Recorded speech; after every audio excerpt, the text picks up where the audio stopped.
Temos a satisfação de receber nosso colega e amigo, o Sérgio, para mais essa oportunidade. A casa é sua. Obrigado. Muito boa noite, estamos de volta. Nós já viemos aqui algumas vezes, mas alguns de vocês a gente ainda não conhece. Isso é muito bom, porque a gente passa a conhecer, não é mesmo? Nós vamos falar hoje sobre um tema que está no livro Pão Nosso. Aliás, eu queria fazer uma pequena parte para parabenizar vocês desta casa, aos dirigentes, aos trabalhadores, aos frequentadores dessa casa. É a casa mais rica dessa região, a casa mais rica que eu conheço. Eu costumo ir aqui no Santa Mônica, eu dou uma voltinha em algumas casas aqui na região e eu percebi que essa aqui é a casa mais rica que eu conheci nesses últimos anos que eu tenho frequentado essas casas. Mas essa riqueza está tão ao nosso alcance, tão próximo de nós, tão fácil, que nós não podemos deixar ela escapar das nossas mãos. Eu nunca vi uma biblioteca tão organizada, tão grande, uma biblioteca tão assim diversificada. Não existe nenhuma casa aqui na região. E olha, se colocar a federação aqui do lado, vai faltar muito pouco para ficar igual a federação. Vai faltar muito pouco. Então eu queria convidar vocês. A nossa mensagem de hoje diz respeito às mãos santas. É uma passagem que está no Pão Nosso. Eu peço licença aqui para ler o título da lição, que é assim: é retirado de uma epístola de Paulo a Timóteo, que diz assim: quero, pois, que os homens orem em todo lugar, levantando mãos santas, sem ira nem contenda. Mas eu queria lembrar a todos vocês um livro da psicografia do Chico, e esse livro se chama Renúncia, do nosso companheiro Emmanuel, Francisco Cândido Xavier. E na segunda parte do livro, da página 250 para frente, nós temos lá a Alcione já com uma idade jovem, com 18 ou 20 anos de idade. Esse livro conta a história da Alcione, porque ela resolveu descer aqui à Terra para auxiliar um espírito, um irmão muito querido, uma pessoa muito amada do coração dela, que ainda estava envolvida nos cascalhos do mundo. E ela então lhe foi recomendada que ela não viesse à Terra, porque esses espíritos, quando vêm à Terra, eles sofrem muito. Mas ela, assim, uma presença de espírito muito grande, ela quis, ainda assim, mesmo com as recomendações contrárias dos mentores maiores da vida maior, ela quis vir à Terra. E aí o que acontece? Ela vem para ajudar esse espírito, mas o espírito, numa situação muito difícil também, esse companheiro chamado Carlos Klinger, ele acaba se internando no sacerdócio. E aí, obviamente, os dois não podiam se unir, porque ela tinha conceitos sobre o sacerdócio, sobre a militância religiosa muito forte. E ela não aceita, de forma alguma, que ele largue a batina para ficar com ela. E ela, então, faz algumas ponderações. Mas o que eu queria dizer a vocês, não é isso. O que eu queria dizer a vocês é que, conforme a vida dela vai se desenvolvendo na juventude, a mãe teve um desastre muito grande, porque a mãe dela foi separada do pai dela, e aí, por circunstâncias do destino, a mãe, ela acaba encontrando o pai, mas ela não pode revelar à mãe que ela trabalha na casa do pai como serva, como empregada. E a história vai se desdobrando, e ela vai ganhando a confiança do pai, né? Que o pai não sabe que ela é a serva da casa, não sabe. Ganha a confiança da irmã, de pai, ganha a confiança da esposa, que criou todo esse drama, e eles lá fazem um culto do Evangelho no lar todos os dias, na casa deles, como ela fazia com a mãe. E ela então é convidada a sentar à mesa para conversar um pouquinho em torno das passagens do Evangelho. E aí, a Alcione então por uma espécie de ousadia, pela sua humildade, ela diz para os donos da casa que ela tinha aprendido com o padre Damiano, que na verdade é o Emmanuel, que não devíamos ler trechos do Evangelho muito grande, que deveríamos nos ater apenas a pequenos capítulos e pequenos versículos, ou seja, pegar um versículo de cada vez e estudar esse versículo. Mas ela coloca um termo poético muito bonito. Estou falando isso para convidar vocês, já que eu vi uma coisa tão linda aí, né? Ela na verdade diz o seguinte, que o Evangelho é como se fosse um rio caudaloso. Então, nós vamos observar aquele rio caudaloso passando à nossa frente. E para que a gente possa aproveitar algo desse rio, nós temos que mergulhar para ir buscar o peixe da nossa preferência. Então, quando ela fala de cada versículo, um versículo de cada vez, a gente vai percebendo que quando a gente faz isso, a gente começa a encontrar tesouros inimagináveis. A sugestão que ela fez naquele evangelho acabou valendo, porque ela desenvolvia os temas evangélicos com uma perfeição inacreditável, porque ela semi-analfabeta, ela foi criada pela mãe numa chácara, viveu de uma forma bastante precária, estudou um pouquinho, mas era serva da casa. Só que eles não sabiam que aquela serva, ninguém no contexto do livro sabia que ela tinha vindo de mundos muito superiores, por causa desse tal Carlos Cunningham, né? Então a sugestão que eu dou a vocês é assim: nós temos um rio caudaloso aqui na casa, que não pode ficar correndo sem a nossa atenção. Então às vezes é muito legal a gente ter um livro novo em casa, comprarmos, não é? Mas olha, talvez não tenha tesouro mais importante do que a gente mergulhar nessas obras espíritas maravilhosas, que os espíritos tiveram tanto trabalho, precisaram perseverar tanto, tiveram que encontrar um espírito disposto a reencarnar aqui na Terra para poder desenvolver essa amplidão que é a doutrina espírita, não é? Agora está cheio aí de oportunistas, porque descobriram que o livro espírita é um bom negócio, não é? Mas os nossos irmãos que vieram atrás não trabalhavam pelo negócio, trabalhavam pela revelação. Então eu sugiro a vocês, todos vocês, convido todos vocês a fazer parte dessa riqueza. Essa riqueza que raras casas de São Paulo têm, que vocês tenham acesso tão fácil. Tenho a impressão que para retirar um livro desse é tão fácil, é mais fácil do que tirar algumas notas do bolso, né? Não é fácil. Como é que faz para tirar o livro? Só fazer um pequeno e rápido cadastro e retirar o livro. Retirar o livro. Quantos dias fica? À vontade, não estudo. Pode ficar assim uns 6 anos, 8 anos. Espero que ele volte.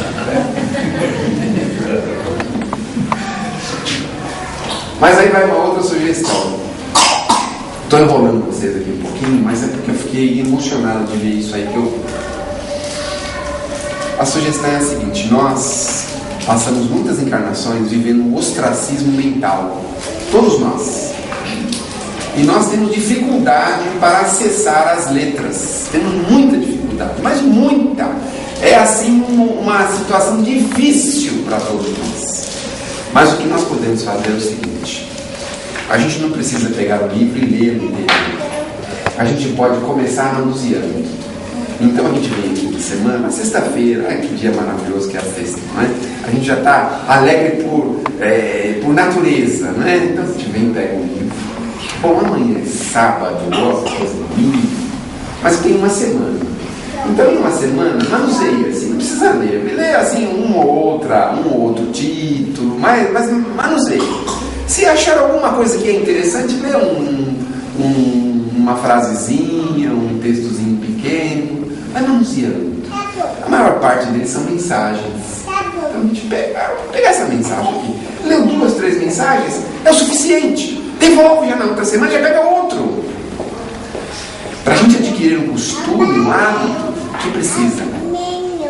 Repetição. A gente não tem o hábito de ir no shopping center? Por que a gente adora ir no shopping center? Porque porque a gente vai muitas vezes, a gente repete o hábito, né? Agora, adquirir o hábito da boa leitura, porque veja, se a gente vai numa livraria comum, a gente vai ler o que os nossos irmãos materiais escrevem, que também são coisas muito boas, mas a gente não vai ter a riqueza, as pérolas espirituais que nós vamos ter numa biblioteca espírita. É muito diferente. Então existe uma diferença muito grande entre a gente sentar e ler alguns momentos na hora do serviço, no momento às vezes que a gente precisaria estar fazendo outra coisa, a gente ler ou um jornal ou um livro edificante. O jornal é um passatempo não muito edificante, que a gente está perdendo tempo, mas o livro edificante a gente não está perdendo tempo. Então segue aí a sugestão. Nós também temos mensagens, uma folhinha, são 40 segundos para ler essas folhinhas. A gente sabe disso porque eu cronometrei. Uma vez eu cronometrei. Meu Deus, quanto tempo leva para ler uma mensagem dessa? 30 segundos. E muitas vezes a gente não tem 30 segundos durante o dia para ler uma mensagem. Para reparar como a gente é. 30 segundos. Mas para que eu preciso ler essa mensagem? Leia para saber. Leia para observar.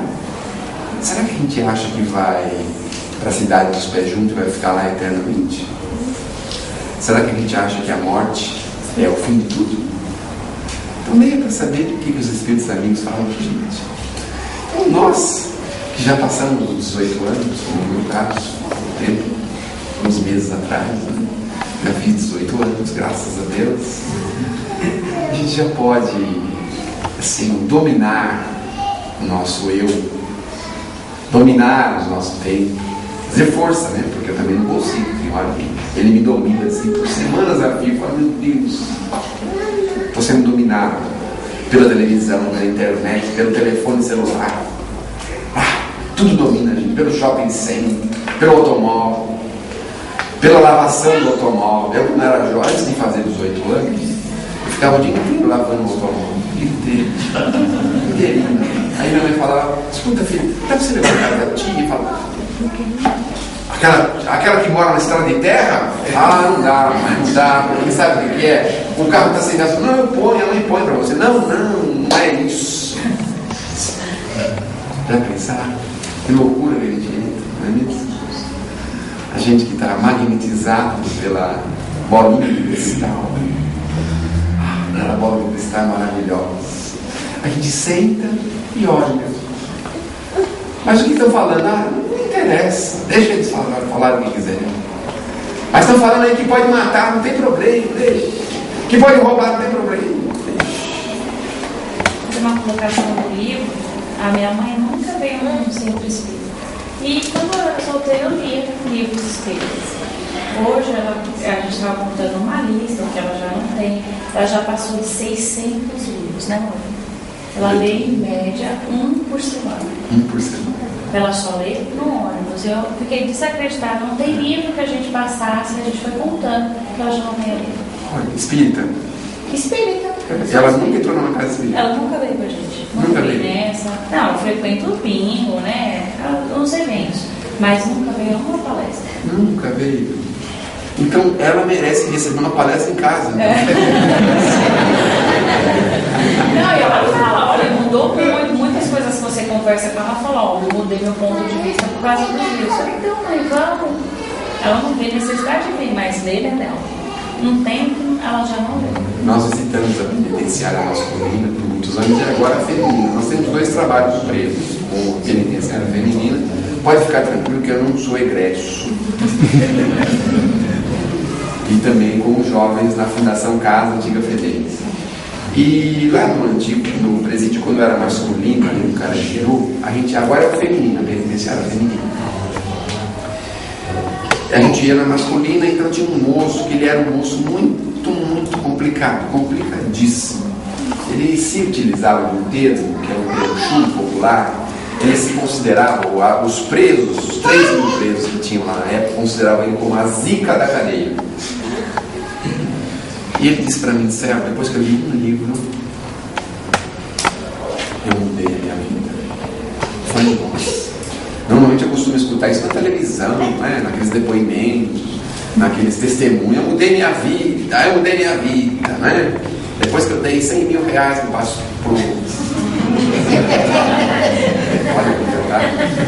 depois que eu dei o dinheiro para não sei quem, eu mudei minha vida. Mas ele disse o seguinte: quer ver essa história? Eu não falei das mãos santas até agora, né? Mas olha, essa questão dos livros pode ser muito interessante para a gente. Eu estava aqui na minha cela e de repente veio um nóia. Quem é o nóia? O viciado que tem na cadeia. Usar crack. Hoje já não pode mais, é proibido. Mas não foi a segurança pública que proibiu, não. Foi o primeiro comando da capital que proibiu usar crack na cadeia. Mas eles têm mais poder do que o poder público. Pelo menos lá dentro. Aliás, lá dentro, o preso não pode ir na reunião espírita. Olha que coisa. Só vão os mais ousados. É proibido frequentar a reunião espírita. Porque todos os meninos que vão, as meninas que vão na reunião espírita começam a ficar diferente, esquisito. Começa a ficar esquisito. Não quer mais guardar arma na cela, não quer mais guardar droga, não quer mais ter falta, não quer mais ter problema, quer sair logo da cadeia. Olha que coisa. Então é proibido. É verdade, isso é realidade. É realidade. Bom, e também os espíritas não dão cesta básica, se auxílio jurídico, não fazem nada, eles só vão lá para falar do evangelho. Não sei nem como é que eles aguentam. Mas enfim, o Zica da cadeia estava dizendo o seguinte: o Noia veio aqui na minha cela e disse: olha, amanhã é domingo, eu vou receber a visita. Só que eu não tenho uma calça para receber, só tenho essa calça no sistema, não quero receber a visita com essa calça. E aí pediu a calça emprestada. A calça é uma cor bege marrom. Bege marrom. A calça do sistema é bege marrom. Era uma brincadeira, mas é a cor do sistema mesmo. Aí ele falou: bom, tá bom, eu empresto a minha calça para você. Emprestou a calça para ele. Passou a visita, domingo, segundo, terça, quarta. O moço me entregou a calça de volta para ele. E aí então ele foi lá perguntar para o moço: escuta, aí a minha calça, sabe o que aconteceu? Caiu um molho na calça, tive que mandar lavar. Mandar lavar, muito bem. Aí ele pegou e foi na lavanderia, porque ela tem uma lavanderia. O funcionário da lavanderia, também preso, estava com a calça dele. Mas essa calça é minha. O moço da lavanderia, pela fama que ele tinha, pegou e tirou a calça na hora e entregou para ele. Falou: mas como é que você está com a minha calça? Falou: olha, eu comprei essa calça daquele fulano lá. Ele falou para mim: Sérgio. Bom, eu mandei chamá-lo na minha célula. Ele veio assim, não veio direito, ele veio meio que se arrastando, engatinhando quase. Eu falei para ele: escuta aqui, olha, se fosse um outro tempo, um livro salvou a tua vida, seu infeliz. Um livro salvou a tua vida. Porque se eu não tivesse lido aquele livro, sabe o que ia acontecer com você agora? Nem por falar, pelo amor de Deus, mas eu te dou o dinheiro que eu vendi, minha família deposita na tua... Não quero nem saber. Eu falei: mas Patolinho, pelo amor de Deus, você fez com o moço? Se fosse outro tempo. Mas agora eu só dei umas espinhetadas na parte mais fofinha dele. Mas se fosse outro tempo, teria matado, com certeza. E que livro é esse? Vocês estão curiosos para saber? Mas eu esqueci do nome.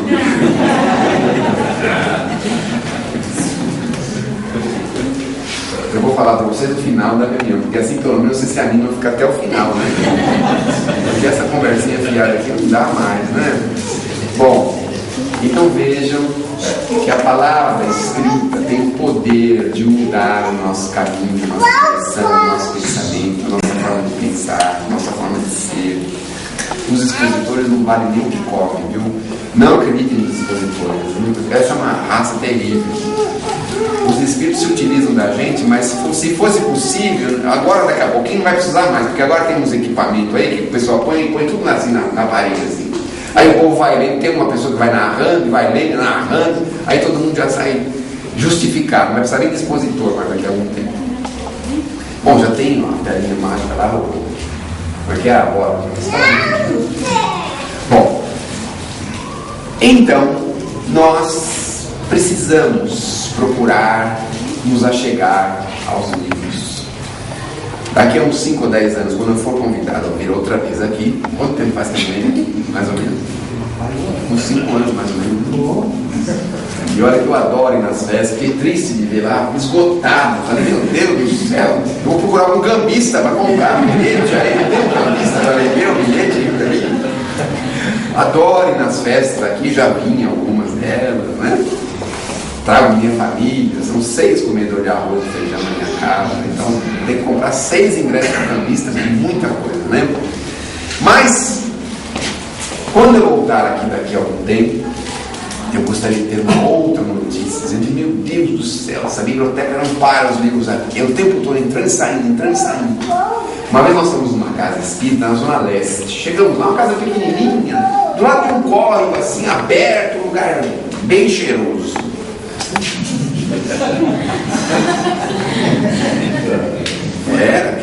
Agora não sei se já canalizaram, mas um negócio lá era terrível, ninguém queria ir fazer palestra lá, ninguém queria. Já que ninguém vai, encher o certo então. Aí, quando eu cheguei lá, minha surpresa, eu errei o horário. Eu achei que o trabalho era às 7h30 e cheguei lá, tinha 3 pessoas na casa. Eu falei, meu Deus, é hoje, que beleza, eu adoro quando tem pouca gente. Mas aí, nossa, eu chegou cedo. Eu falei, por que eu cheguei cedo? Eu falei, porque eu trabalho aqui às 8h30. Meu Deus, que bom, que bom. Primeira vez que eu cheguei 1 hora antes. Primeira vez da minha vida. Mas aí eu fiquei sentado, mas só aguardem um pouquinho. Daqui a pouco começou um movimento. Aí chegou. Olha, estou entregando aqui, peguei semana passada. Estou entregando. Quando você leu esse livro, o que fala o livro? Olha, meu Deus do céu. Aí começou a contar. Então eu vou levar.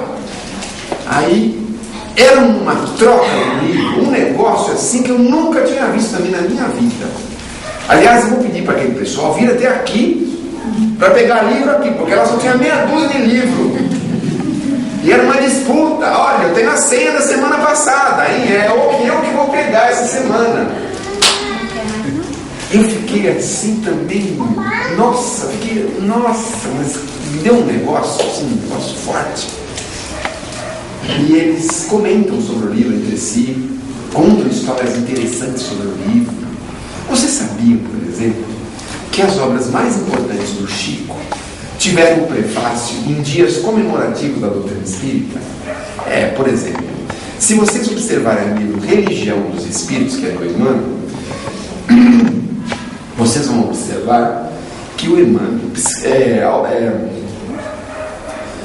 Prefaciou. que bom. Contratei ela para me ajudar. Prefaciou o livro numa data comemorativa da doutrina espírita, que são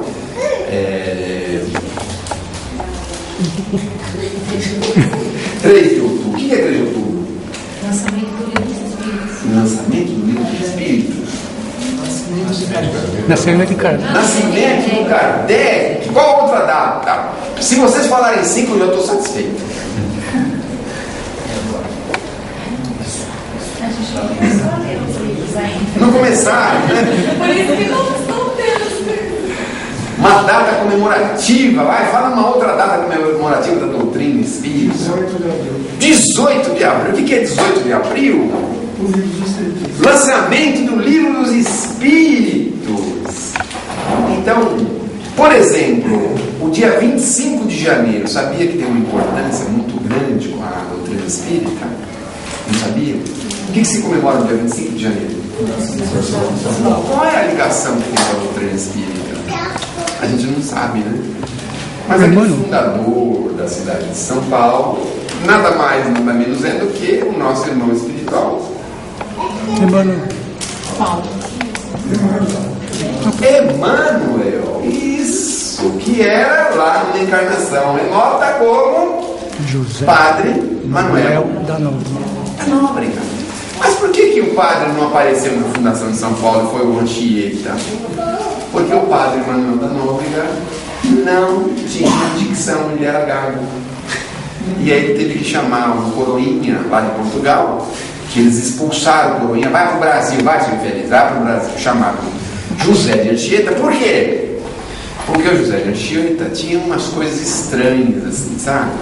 De repente ele andava no ar, levitava, ele tinha visões, ele praticava cura. Quando chegou aí, os índios amaram ele, porque ele curava até sem as ervas, curava os índios todos, as índias, os índios, todo mundo.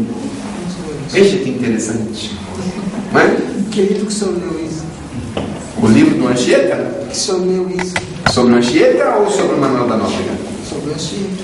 Sobre o Anchieta, a história do Anchieta não está na doutrina, óbvio, né? Mas existe um filme, um vídeo.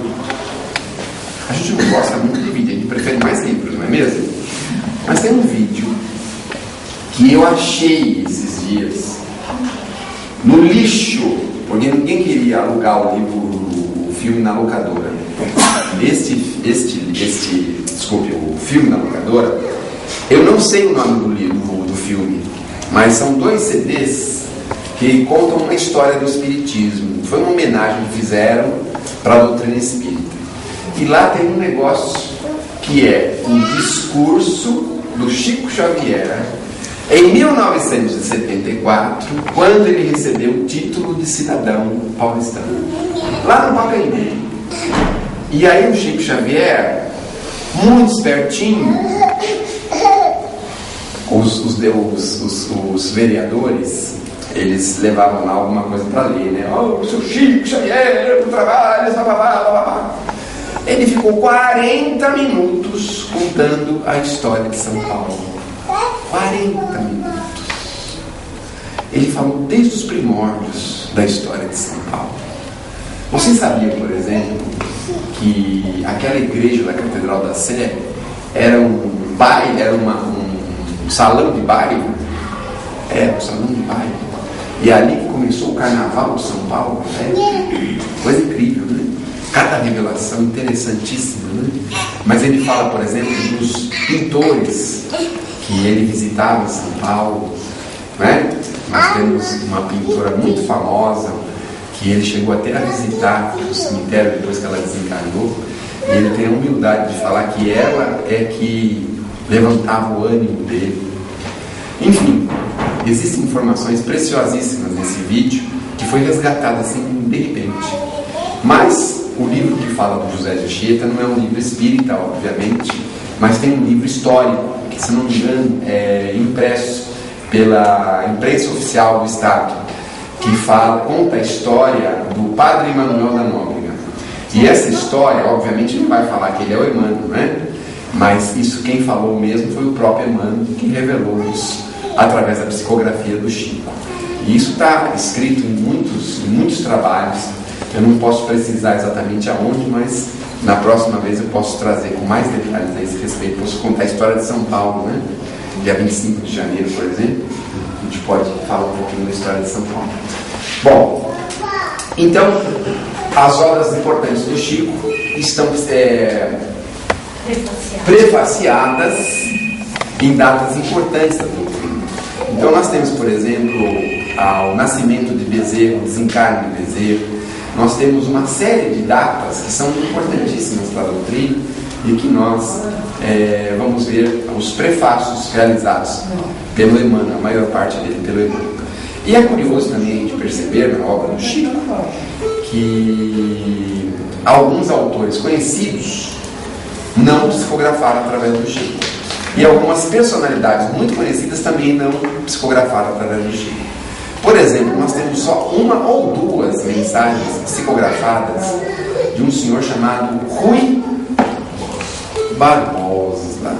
Foi interditada a possibilidade dele psicografar porque o Emmanuel disse que ele estava muito envolvido com as coisas da terra, obviamente, e que ele poderia dar pouca contribuição do mundo espiritual, porque a contribuição maior que ele pôde dar, ele deu quando encarnado. E foi realmente uma contribuição fantástica, maravilhosa. E tem um outro autor, que se chama Monteiro, também não pôde psicografar através das mãos do Chico. Enfim, Se nós começarmos a entrar neste mundo, nós vamos descobrir coisas fantásticas.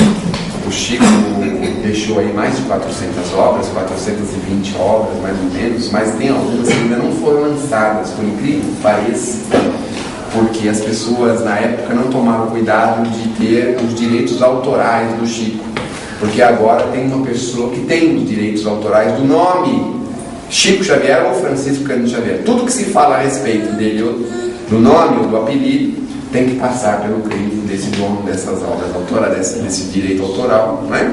Inclusive os sistemas de televisão.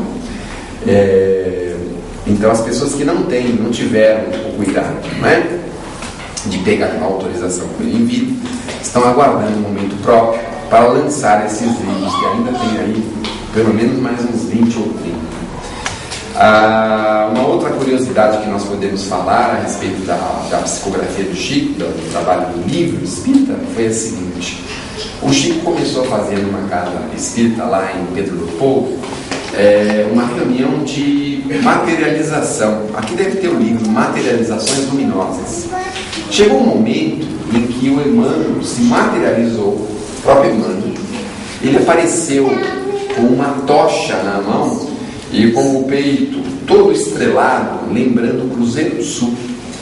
E ele disse: meus irmãos, a responsabilidade de vocês está aumentada, mas a partir de hoje o nosso irmão Francisco Cândido Xavier não se prestará mais a fazer esse tipo de trabalho espiritual, porque o trabalho dele é com o livro. O objetivo dele é materializar livros.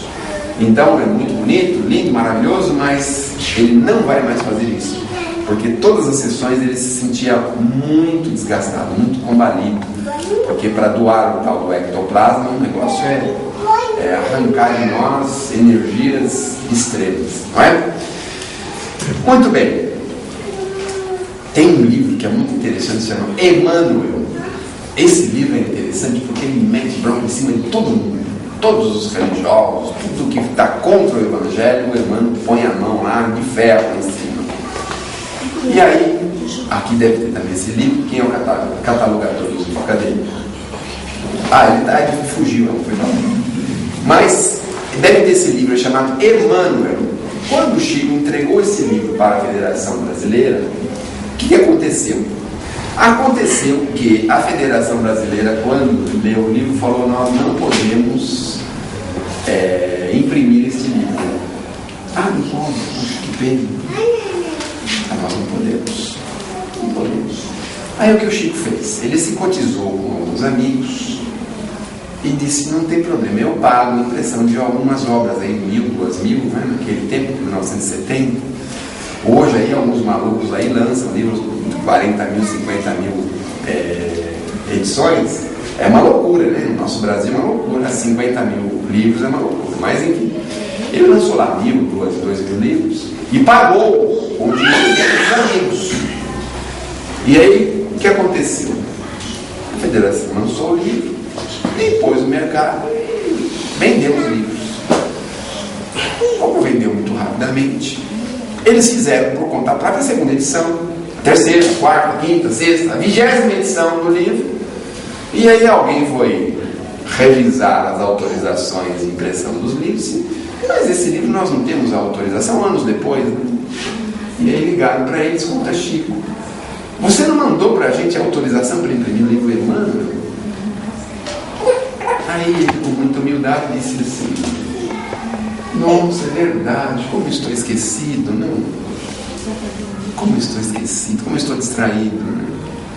Eles mal sabiam que eles tinham se recusado a imprimir e distribuir aquele livro, e foi na época um livro que vendeu assim assustadoramente, porque ali o Emmanuel tem a mão de ferro, né, a respeito de alguns assuntos, inclusive religiosos. E aí nós temos o livro do próprio Emmanuel chamado O Consolador, que é perguntas e respostas, e perguntas assim interessantíssimas a respeito de muitos assuntos, inclusive sobre o fim do mundo. A gente não está preocupado com o fim do mundo, porque o ano que vem vai acabar o mundo, né? Quando que vai ser? Acho que em dezembro do ano que vem, não é isso que estão falando aí? Dezembro de 2002, já estão preparados? Já fizeram uma linha, está tudo mundo pronto, em dezembro de 2012 o mundo vai acabar, não é isso que estão pregando por aí? Então, ele fala até inclusive a respeito do fim do mundo. O próprio Chico tem uma entrevista que rodou aí pela internet, não sei se algum de vocês viram, a respeito de umas colocações que ele faz a respeito do Brasil e do resto do mundo, da Terceira Guerra Mundial, essas coisas todas, né?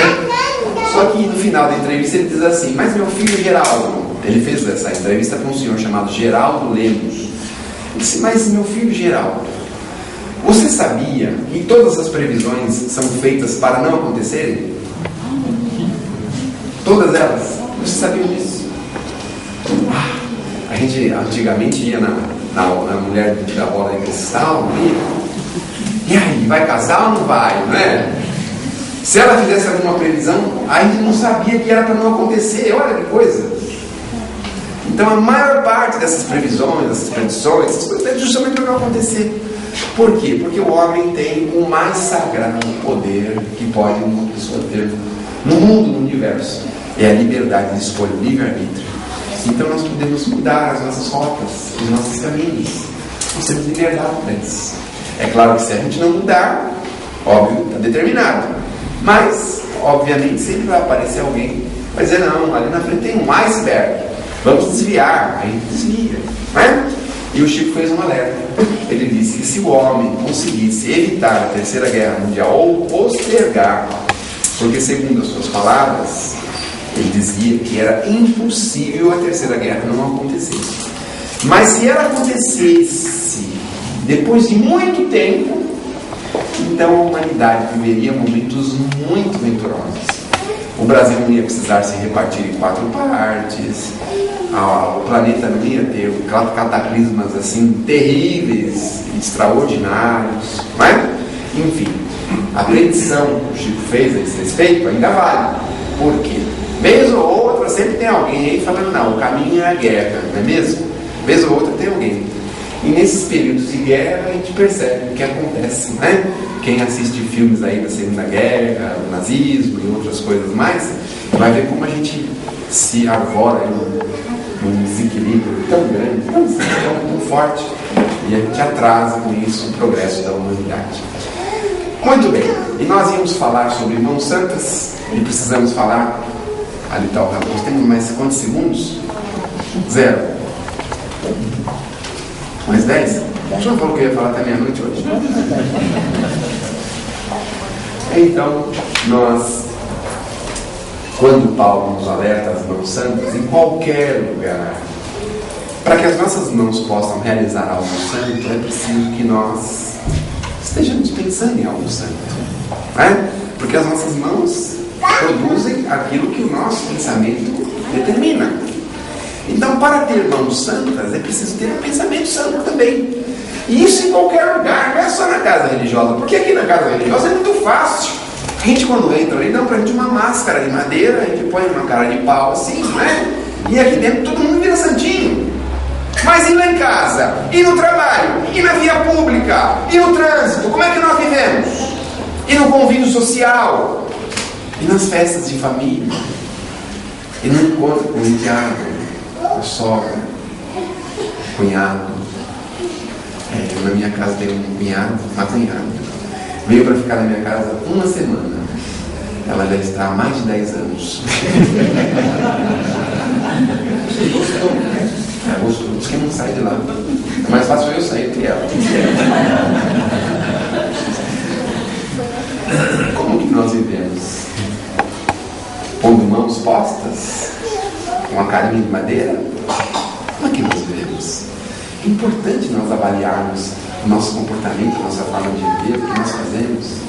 É importante estar em constante verificação. Será que eu estou agindo corretamente? Será que eu não estou agindo de uma forma muito orgulhosa? Alô! Sabe o que está falando? Diz que um senhor chegou no aeroporto e queria passar na frente dos outros para fazer o tal do check-in. O que significa check-in? Alguém sabe? Verificar antes, é isso? Ou verificar em andamento? Como é que é o negócio? O que significa? Alguém sabe? Eu estou tentando saber. Mas ele quis realizar esse tal de check-in. Eu queria pôr uma palavra portuguesa, mas é difícil. Tem algumas coisas que não dá certo, né? A Sony, por exemplo, ela fez um televisor, um gravador, que estava escrito lá, frente, trás, ligar. Acho que não vendeu meia dúzia de gravador, porque ninguém queria comprar, porque estava escrito em português. Vocês já repararam isso aí? Todos eles estão escritos em inglês, para trás, para frente, a pé, tudo escrito em inglês, não é mesmo? Não entendo umas coisas, não entendo. Mas aí o camarada foi fazer o tal check-in, e aí ele queria passar na frente, ele estava atrasado, o avião dele já ia sair, aquelas coisas, né? E a moça então, muito calmamente, atendendo pelo aeroporto, muito bem arrumada, né? Ô senhor, por gentileza, o senhor pode aguardar, não precisamos atender, vocês estão na nossa frente. Olha só, eu não sei, mas de vez em quando acontece isso com a gente, né? Parece que tem um leão dormindo, aí ele começa a acordar, aí solta aquele bafão, né? Começa a acordar o leão, e aí acordou o leão e voltou a falar com a moça. Eu vou passar agora! O senhor sabe com quem a senhora está falando? E ela então calmamente pegou o microfone e disse: prezados amigos aqui do aeroporto, estou falando aqui do check-in da companhia tal. Eu preciso de ajuda de todos vocês, porque aqui à minha frente tem um senhor que precisa saber quem ele é.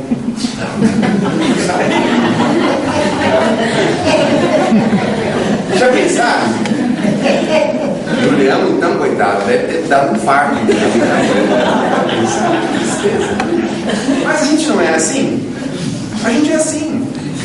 Então, mãos santas, é pensamento santo, em qualquer lugar, de qualquer forma. Ai, tenho vontade de pegar uma no pescoço. Não faz nenhum gesto. Por que você está com a mão para trás? Por nada. A gente precisa arrumar um jeito de melhorar. Nós não viemos nessa encarnação para ficar rodando, voltando e voltando do mesmo jeito. Ah, nasci na favela, então sou ladrão. Você não nasceu na favela para continuar ladrão. Você nasceu para resistir ao crime. A minha mãe vivia numa casa de tolerância. Você não nasceu para continuar na casa de tolerância, você nasceu para vencer as suas más tendências. Meu pai era advogado. Depois que eu terminei aquele inventário, ele brigou comigo, não sei porquê. Uma piada também. O advogado também, cuidado, essa turma é tudo, realmente, não. Diz que advogado não vai para o céu, sabia? Advogado não vai. Aí eu fiquei perguntando, mas por que advogado não vai para o plano espiritual superior? Por que será, né? Aí me responderam assim, lá no hino do meu ser, dizendo assim: quando uma pessoa morre, quem é que ganha o dinheiro do morto? Quando uma pessoa é presa, quem é que pega o dinheiro do ladrão? Quando o casal está brigando, quem é que ganha com a briga do casal?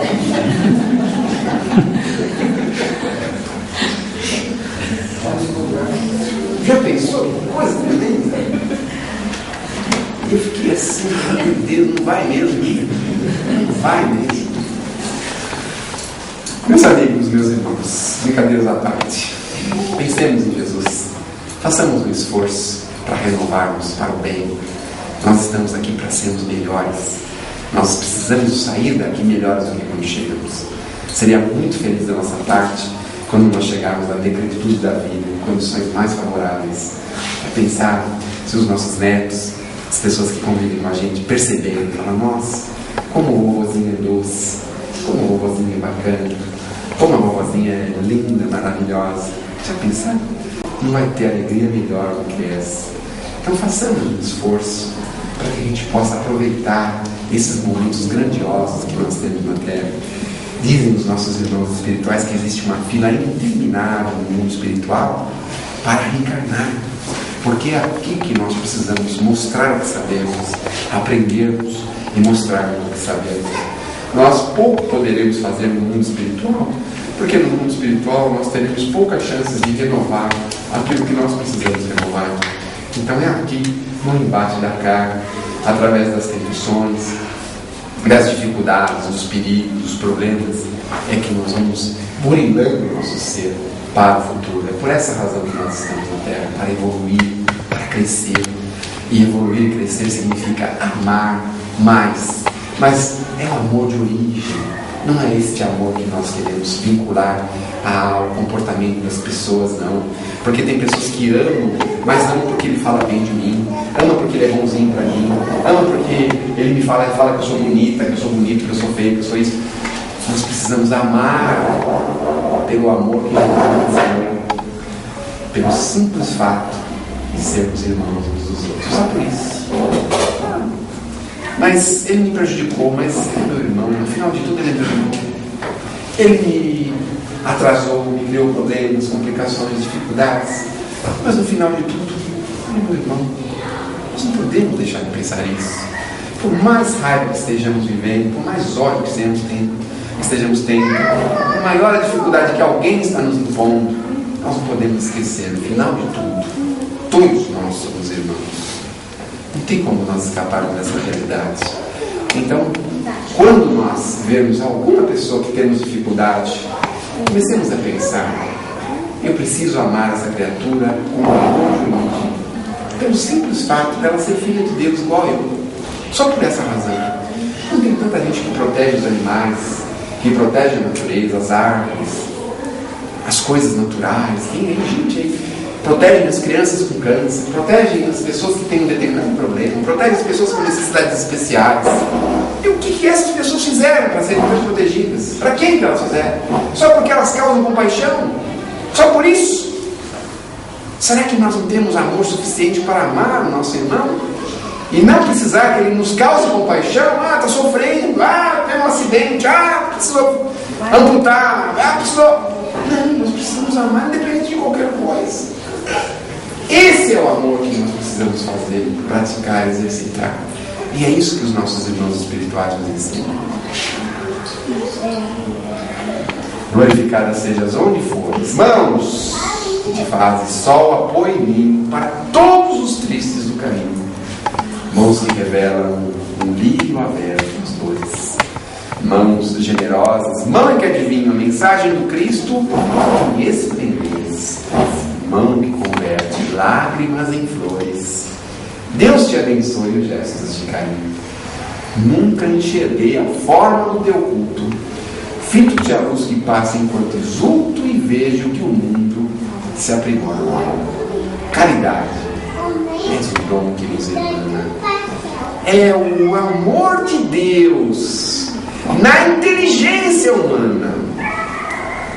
Estrela engastada noutra estrela. Essa é uma poesia de Alta de Souza, pela psicografia de Chico, e tem como título Caridade. Que Deus nos abençoe, que Jesus nos ilumine, e que possamos sair daqui melhores, não pelo mérito do expositor, porque eu sou coitado do expositor, mas pela ajuda que os nossos irmãos espirituais certamente estão ávidos para nos dar, mas nos ajudar integralmente, porque Jesus não veio para derrogar as leis, veio para cumpri-la. E a doutrina espírita também não veio derrogar as leis. Nós temos que tomar cuidado, porque às vezes os nossos pedidos são para buscar derrogar determinadas leis que estão ao nosso desfavor, mas nós estamos aqui para cumpri-las. Pensemos nisso. Que Deus nos ajude, que possamos voltar para nossas casas em segurança, tranquilos, confiantes, em paz, e que possamos nos fortalecer na prática do bem, mas acima de tudo na prática do amor, porque não basta fé, é preciso operar, é preciso amar. Fé operosa é amor em operação. Que Deus nos abençoe e que Jesus nos ilumine.